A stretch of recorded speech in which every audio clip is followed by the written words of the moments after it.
Hey, this is Sherry with ATL Clinical Workshop, and I'm going to talk to you about care plans today. Let's compare two NANDA labels and let's try to understand the difference between the two.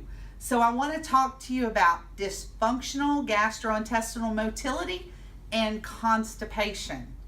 When would you use which one? Well, it's really simple. Constipation is only one focus. That's constipation. We all know what that is.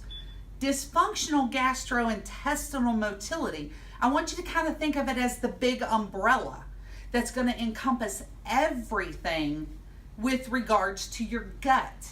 So it could mean your patient's constipated.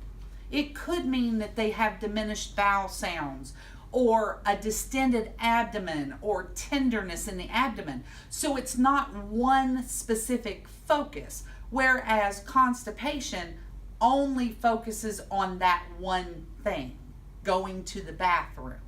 So could you use, for a patient that's constipated, could you use dysfunctional gastrointestinal motility? The answer is yes.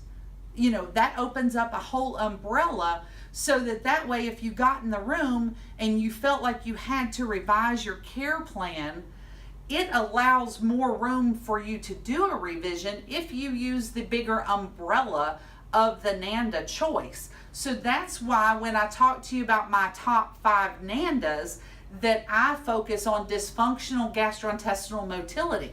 It doesn't make constipation wrong, it just limits you as to what you can focus on with regards to the patient problem. So there you have it. There's the difference between the two. You make the choice which one you want to use. They're both good, so you decide. Check out more information on our website, www.atlclinicalworkshop.com.